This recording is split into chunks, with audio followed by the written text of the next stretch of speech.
Ah, Christmas. The happiest, jolliest, most festive time of the year. You can't help but be infected by the mirth and merriment that this season provides, filling you with the warmth and joy that the other 11 seasons just can't muster up. With that being said, I haven't really done anything Christmas related on this channel for a while. In fact, the only thing I've done that's tangentially related to it was my review of the Star Wars Holiday Special back in 2020, which was a very maligned attempt at, for lack of a better term, forcing festivity into an otherwise unfestive franchise. Stir whip, stir whip, whip, whip, stir wah! Which brings up an interesting point. Christmas specials are often a very bizarre concept in the world of fictionalized film and television. Sometimes they're simply stories and events that just happen to take place around the holidays. And at other times, it becomes so intrinsically involved with the narrative that it can completely alter the very fabric of the world these characters exist in. Like, imagine a Game of Thrones Christmas special, where not only do they acknowledge the existence of Santa, but Jon Snow and Cersei Lannister have to team up to rescue him from the Night King. That would be incredibly weird, right? And probably a lot better than all of Season 8. Sometimes there is nothing quite like a Christmas special. And this year, to make up for my lack of holiday cheer as of late, I'm going to take a look at not one, not two, but 3 Christmas specials from some of the most popular franchises out there. And since I'm doing 3 of them, let's not waste any more time and get stuck right into it. So what's up first? You know what? I've changed my mind. I'm not going to do this anymore. In fact, I hate Christmas now. Bar humbug and all that. Okay, fine. Let's just get this over with. As you can tell, I'm not exactly looking forward to this one. Alpha's Magical Christmas was an exclusive direct-to-video release that came out in October 1994, while the second season of Mighty Morphin Power Rangers was airing on TV.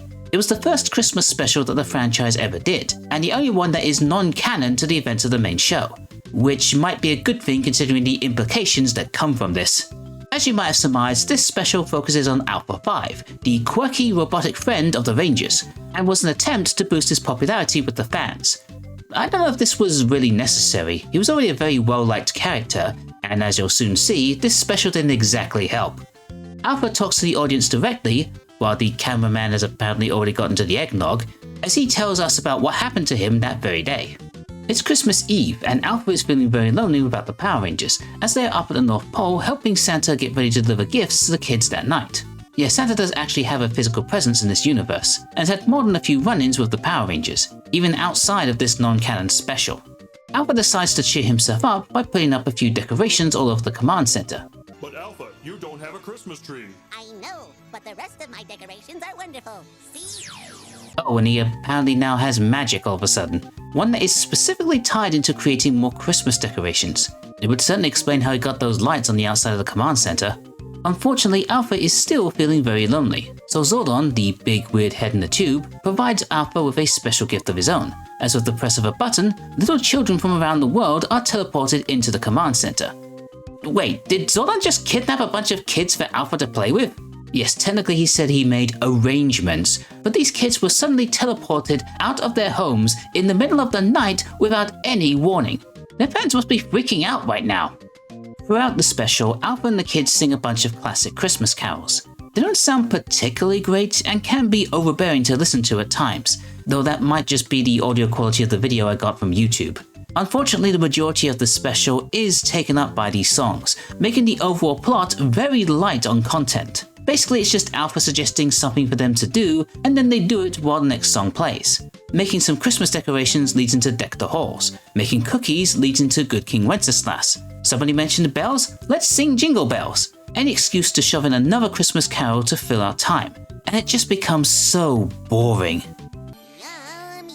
Those were delicious. Alpha, you have no mouth. How did you eat those cookies? How do you eat in general? Even when it looks like something interesting may happen when the alarms go off, Zordon tells Alpha not to worry as they're just getting a message from Santa and the Rangers. And bless the guy playing Santa, at least he's giving it his all in this role. My friends and I almost filled up the sleigh.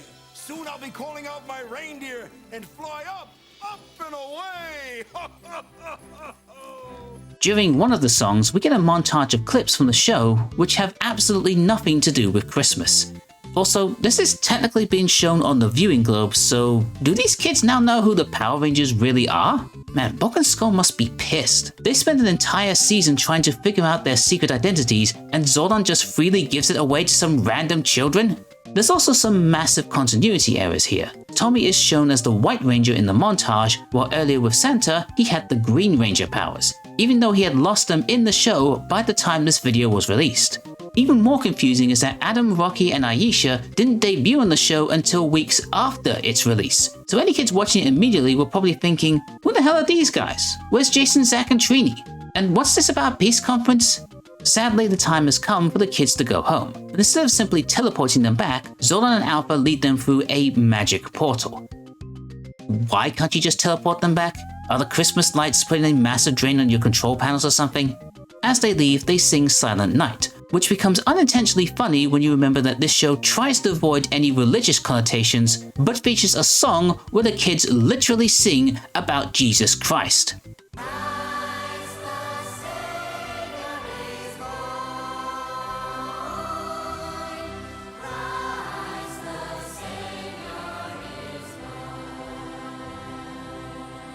Goodbye, children. See you next week for the Hanukkah special. Actually, come to think of it, they might be saving that for Lord Zed and Rita. Come everyone, time to dance! The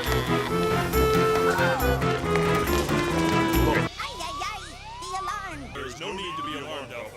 It's the Power Rangers. Well, if there's no need for alarm, then why are you playing the alarm that is specifically there to alert you of a monster attack? And if it's just the Power Rangers visiting, why sound the alarm in the first place? Anyway, the Rangers come to wish Alpha a Merry Christmas, or at least half of them do, as the others only appear via the viewing globe. Hey look, Tommy's in the green suit again. Can you make your mind up, please? Is he green or white? No, it doesn't matter anyway. They say Merry Christmas to us, they sing a song to end the video, and I almost have a heart attack during the credits when I saw this name show up and thought it said Andrew Garfield. Can you imagine a future Spider-Man starring in a terrible straight-to-video Power Rangers special? The connection between these two franchises only deepens. The next special we're looking at involves the Teenage Mutant Ninja Turtles, a franchise I don't think I've talked about on this channel before, but now's not really the time to go into a deep dive on it. Instead, we're just taking a look at their live-action Christmas special, We Wish You a Turtle Christmas, which was also released direct-to-video in October 1994. They're the Teenage Mutant Ninja Turtles, as you've never seen them before. As the monsters lurking under your bed. Yeah, I'll get into those costumes in a bit, but wow, that's terrifying. This was one of 2 home video releases, alongside Turtle Tunes, which we won't be covering. And I guess it was an attempt to continue their foray into the music world, which began with their Coming Out Their Shells tour a few years earlier. But this had nowhere near the same level of success, or quality. It was made by a company or person called Christopher Films, and I assume he/they were banking on making a few more of these, as both videos start with the same intro, featuring a song called We're the Turtles, which sounds a bit more aggressive than the classic TMNT theme we all know and love. We're the turtles and we're waiting for you. We're rough and tough, good looking too. It does make them sound pretty threatening, which isn't exactly helped by how horrific looking these costumes are. I mean, the main bodies are fine for the most part, except for the tiny shoes in place of their feet. But those heads, man, they're so creepy. No movement except for their blinking eyes and mouths that just seem to be on a hinge. A far cry from the articulate majesty of the live-action movies. Yes, I'm including the third one in that as well. The video opens properly with the turtles putting up their Christmas decorations, as Leonardo leads the audience in singing that classic Christmas song, Deck the Halls, in a reggae style. Deck the halls with pepperoni, fa la la la la la la la, mustard, eggplant, and bologna. Okay, this is an unusual choice of genre. I don't know what's stranger, the fact that this Christmas song in this Christmas special sounds decidedly un-Christmassy, or the odd changes made to the lyrics to fit in more things about the turtles. Trim the tree with Donatello, no bebop and no rock steady. Merry Christmas to the shredder. I swear, every time I hear this part, it just sounds like he's singing Let's All Sing This Fart Together. Let's all sing this part together. You heard that too, right? I'm not going crazy, am I? Who the hell thought this was a good idea? I'm not telling. Oh, well, fat lot good you are then, Leo. A scoodle-doo-doo-doo-boop. So the basic premise, and I do mean basic, is that it's Christmas Eve and the turtles have finished all of their Christmas shopping, except that they find out that none of them have gotten a gift for their master Splinter. What you get him? It wasn't me. It was, Leo. You got the wrong turtle, man. Donnie was supposed to get a gift for Splinter. That was last year. I should be questioning how they can just forget to buy a gift for their literal father figure, but I'm way too distracted by how terrible the lip syncing is.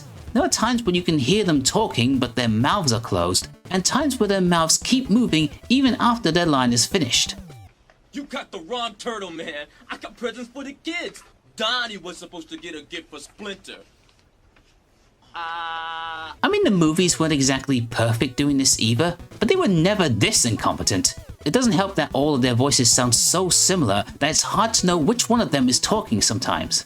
No problemo, dude. Just a little paper, some tape, pizza cake. Oh, pizza. Speaking of pizza, wait till you see what I got you. With only a few hours left until the shops closed, the turtles head back out to find a gift for Splinter. This is where we get the song Up From the Sewer, which is not really that memorable to be honest, so I'm not going to talk about it. However, the one right after it, Gotta Get a Gift, is probably the best one on this video.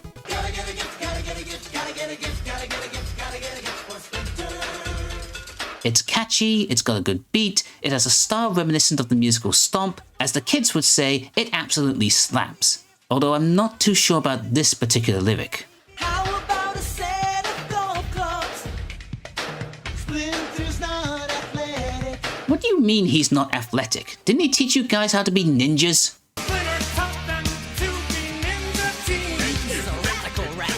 Also, did Leo just yeet that kid off the screen? I'd just like to point out to you guys that there are only 2 hours of shopping left before Christmas. And I'd just like to point out to you guys that none of us bought any disguises. No hats, no trench coats. I mean, Mikey bought a scarf, but I think that's so the viewers can tell the difference between him and Raph since they look so similar to each other. Speaking of Michelangelo, he gets the next song, where he suddenly turns into Pavarotti.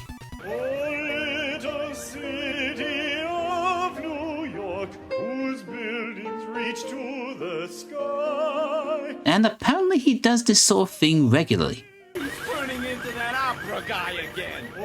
It looks like the other turtles don't know what to do here. They try picking him up at one point with little success. Raph seemingly gives up completely and starts bothering the Santa in the background, who legitimately looks confused about what's going on here. Like, is he even part of the video? Did they just start filming in front of some random guy on the street? There's only 1 hour of shopping left. But, I've got 2 more tunes. But we don't have a gift for Splinter. Well, maybe if you didn't stop to sing a song every few seconds, you'd be able to find a gift much quicker. And by the way, why is Raphael the one who's taking charge of all of this? Isn't Leonardo supposed to be the leader? Or did Christopher Film spend too much time listening to that Partners in Crime song? Leonardo, Michelangelo, and Donatello make up the team with one other fellow, Raphael. He's the leader of the group. We then see an incredibly brief scene of them showing off different gift ideas for Splinter, including a shameless plug of their comic book series and a pizza framed in glass for some reason. What? When suddenly we're back in the turtle lair for the next song, the Rap Rap, a literal rap song about wrapping presents. It's Christmas Eve and all my friends are here. Wrapping up presents, it happens once a year. I do my best when I'm wrapping my gifts. I take a lot of pride when I put the gift inside of the Rap Rap. Rap Rap. This is such a hilariously awful song. Leo looks like Captain America trying to prove that he's down with the kids, and Donatello's just in the background getting his groove on while looking like he's about to murder everybody. I'ma say the Rap Rap. They finish their rapping and head off to bed, and the following morning Splinter, yep, that's him, recounts all the gifts the turtles are given him by singing his version of the 12 Days of Christmas. On the first day of Christmas, the turtles gave to me a pizza with pepperoni. And yes, he does sing the whole damn thing, as if he's trying to pad out the runtime of this video. In fact, they pretty much admit to it. I can't believe you got through that one. It's only like the longest song ever written. The gifts he gets from his sons are also very questionable. Most seem to be more gifts for themselves, like skateboards, frisbees, the aforementioned comic books, and video games, which they also should have taken the opportunity to shell out. 5 video games, those kids. Some seem to make sense, like chopsticks and silk kimonos, and others are just baffling, like the aforementioned pizza in a frame, autographs from April O'Neil, who is supposed to be their closest friend and confidant, so what made you think that he'd want them, and manhole covers. Did you guys just steal those off the streets? That's a health and safety hazard. What is Splinter supposed to do with them anyway? There's also this weird bit in the last verse where Splinter loses his place in the song. 12 April O'Neil autographs. I'm gonna catch up now. 8, no, 7, where am I? 5 video games made it. This is just utter madness. Splinter thanks the Turtles for their gifts, talks about the true meaning of Christmas, and then they go into the final song, the title song, We Wish You a Turtle Christmas.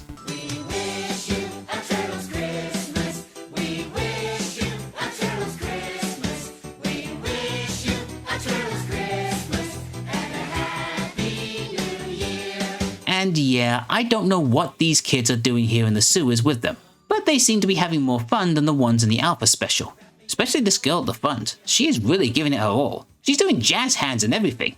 But we're not done quite yet, as for some reason during the credits, we hear the Turtles again talking to each other about what just happened during the special. And the strangest thing is that they keep talking even after the credits have finished.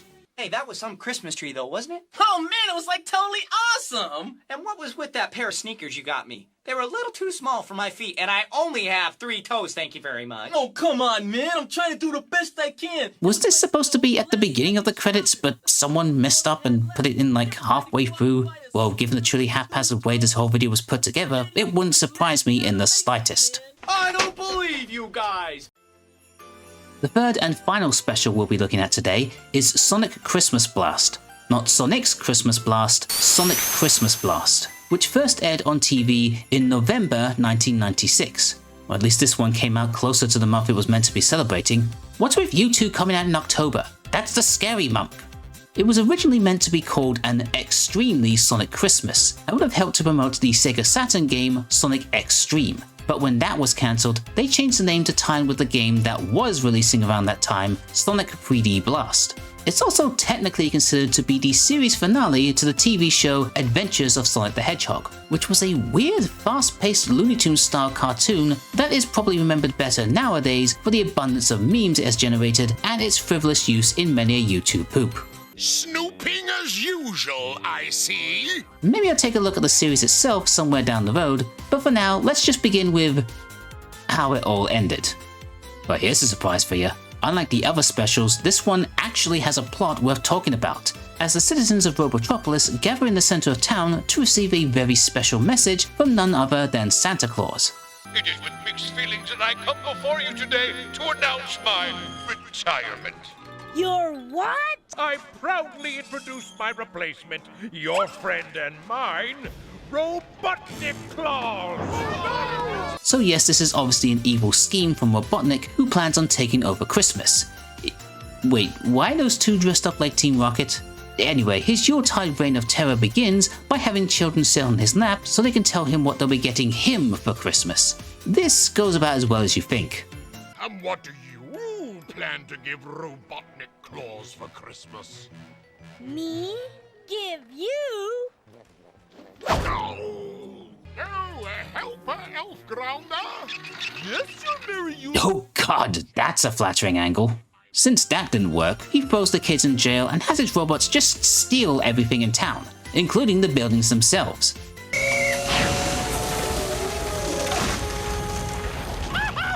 Meanwhile, Sonic and Tails arrive to look for a gift for their friend Sally, only to find that the stores have been completely emptied. Sonic, come quick! Now that's shoplifting. No Sonic, I think you'll find that this is shoplifting. Our heroes encounter the kid from earlier, whose name we never really learned, so I'll just call him Punchy McPuncherson, and he fills them in on what's been going on. Just then, Robotnik's henchmen, Scratch and Grounder, show up and pretty much blurt out the entire plan themselves. We took Santa someplace you'll never find him. Days ago. Even before jolly old Robotnik made this fake Santa robot you saw on TV. They try to squash the trio, but Sonic gets the drop on them and turns their own weapon against them. Yeah, smart move, Ninrods, using a magnet when you yourselves are made of metal. Then Sonic disguises himself as a garbage man Garbage Day! and gets the info on where Robotnik has hidden the real Santa. We then cut to the mad scientist as he is attaching dozens of chimneys to his base so that the citizens can climb down them and give him presents. I gotta say, this does feel like what Santa would actually do if he really got fed up with his job one day. I want more chimneys! More! Sonic and Tails arrive at the location where Santa is being held captive. Okay, why are the robots dressed for the winter? Did Robotnik program them to feel the cold? What benefit does that have? Why does that one look like Carl from South Park? Sonic manages to break through the robot's defense, rescue Santa, and return him to the North Pole. But upon learning that Robotnik has stolen all the toys in his workshop, Santa loses all hope for a Merry Christmas. There's gotta be something we can do. No, Sonic, it's hopeless. Christmas can't happen for anybody else. Robotnik Claus has destroyed it. Boy, this Santa is a real downer. He even rejects Sonic's plan to take back the presents from Robotnik. We're talking millions of presents to recapture and millions of presents to deliver. Wouldn't even be half through by the 4th of July. But you're Santa. You're known for delivering gifts all over the world in a single night. You make the Flash look like a continuous light? I don't know. He does perk up when he sees the ring that Sonic is wearing, a gift from his friend Sally. It turns out that this ring contains a hidden secret, as the one who wears it can use the power of ultimate speed. Which I figured was something that Sonic already had because, well, it's his thing, being really fast. To unlock this ability, he needs to complete a series of challenges, including climbing a mountain, snowboarding down a cliff, and riding a bike over rough terrain. All of which he does disgustingly easily because there's only about 3 minutes of this episode left. You won the power of ultimate velocity, supersonicness, and extreme speed, but I'm afraid it's too late to save Christmas. Oh my god, what is wrong with this Santa? He's so depressing. I bet his favorite Christmas carol is Jingle Balls. However, Sonic is not deterred, and with his new ultimate speed, he takes back the presents from Robotnik and delivers them to every household all over the world. Thank you, Sonic, and Merry Christmas. Merry Christmas to you too, Punchy. He even manages to deliver a bunch of presents to his friend Sally, who is making a cameo appearance from the other Sonic cartoon. Gotta say, it's nice to see that Sonic has a love interest that isn't another human.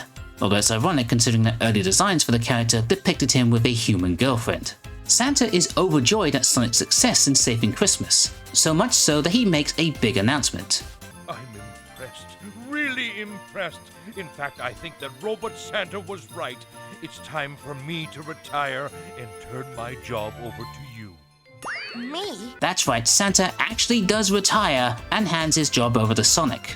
Probably for the best, this Santa is not exactly a rainbow full of joy. And since this is where the episode ends, that means that this entire series ends with Sonic the Hedgehog canonically becoming Santa Claus. Looks like the Blue Hedgehog finally got one over Mario. He only met Santa, Sonic became him. Wow, 3 Christmas specials in one review. I've got to stop missing out on these holidays. So what are my thoughts on each of them? Well, I think you know how I feel about the Alpha one. It is awful. An incredibly thin premise held together by a constant collection of Christmas carols, an exceedingly poor production quality, a complete disregard for the show's own continuity and rules, and a tone that is so overly sweet and cutesy that it could potentially give you diabetes. I can only imagine that they wanted to save what little money the show had, so they kept things simple by only having Alpha in the command center. But anything else would have been so much more interesting. Like having Alpha wander around Angel Grove helping a lost kid find his parents and discovering the true meaning of Christmas or something. Instead, it was just so overloaded with songs that this entire special could have just been a Christmas album. Surely that would have been a lot easier to produce. The Turtles special has many of the same issues as the last one, but is a lot more tolerable because of how captivatingly weird it was. The songs were more unique and interesting, the plot, while paper thin and nonsensical, still held your attention, and even though the costumes, set design, and production quality were all over the place, you couldn't really turn away from it. There is just something of an awkward charm to it. It feels like there was genuine effort being put into making this, and not just so the producers could grab a quick buck. Could it have been made better? Yeah, but I still enjoyed it for what it was. Obviously, the Sonic one has the most quality put into it. The animation, while rubbery and bouncy, is colourful and appealing. The plot can go a bit all over the place, but it remains consistently engaging. And while some of the voices can really grate on you, the characters and performances are really fun and hilarious, particularly Robotnik with his deliciously eccentric evil madness. Happiness is always so much more enjoyable when it's based on the misery of millions. True, it does have one of the weakest depictions of Santa I've ever seen, one who easily gives up his role and apparently can't fathom the idea of delivering millions of presents around the world in a single night, but even so, this is still a very entertaining tale.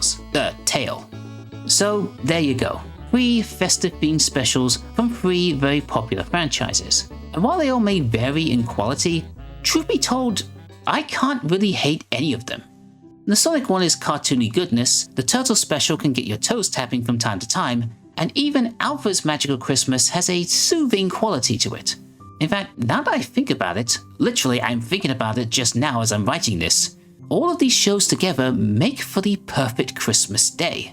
Sonic Christmas Blast gives you the excitement of unwrapping your presents and playing with all the brand new gifts that you got. We Wish You a Turtle Christmas is like that Christmas party, full of singing and dancing and cheesy music playing in the background.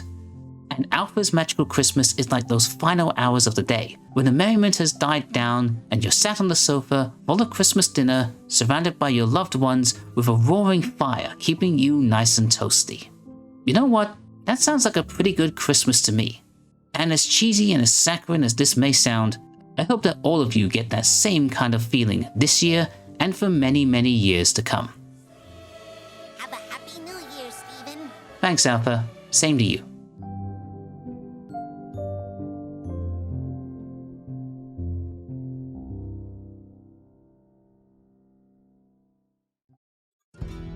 Hi everybody, TeknoBoy here. Thank you so much for watching this special Triple Bill Christmas special thing. I don't know where I was going with that. Yeah, so I just kind of realized that I hadn't really done anything Christmas related in a while now, and I thought, well, I've been kind of thinking about Christmas specials with TV shows and movies and the like, and they're always kind of a bit of an unusual thing separate from everything else, you know, especially when the episodes and the show themselves aren't exactly in the realms of the spiritual, supernatural, festive, however you want to call this, the sort of thing when it relates to Christmas. So that makes it kind of really strange how to look at them. You kind of have to look at them in their own kind of vacuum, just their own sort of special thing, separate from the continuity of everything else. That just makes them really weird to watch, but also really fun at the same time. I did enjoy all of the specials that I saw. Well, I enjoyed most of them. The Alpha one, not so much that well, but I can kind of see when and where you can enjoy something like that. But yeah, I like the idea of doing more of these, and maybe I'll do this as like an annual thing, just look at a special every single year. I think maybe I'll only do just one special a year, because I think I had to just do this to make up for lost time. But looking at one special a year, maybe more than that, I don't know. But the idea of doing these every year sounds quite fun and appealing to me, because these are just really fun things to watch. So if you've got any ideas for any specials you'd like me to take a look at, please let me know in the comments down below, whilst you're doing all the other stuff like liking the video, sharing it, and subscribing and all that sort of thing. Also, for the question for this video, what are your Christmas traditions? Is it something that you do by yourself, something you do with your families? I think one tradition I do by myself is that I end up watching this old sketch from a long time ago called Dinner for One. What it is that it's this old sketch involving a butler named James and this lady Sophie, and it's usually like around New Year's or something like that. There is she's having like a party where she gets her friends together, and butler is there serving them different types of food and different types of wine. The problem is her friends aren't there. I think they've probably like either moved on or passed on or something like that. So the butler has to acquiesce to this old lady and pretend to be his friend. And because of that, he also has to end up drinking every bit of wine and different bits of alcohol that he serves up. And he becomes just progressively drunk for it all. And it just ends up being... was that... Oh, is the video done? We finished? Oh, sorry about that. So don't forget to like, share, and subscribe. Merry Christmas. See you guys next time.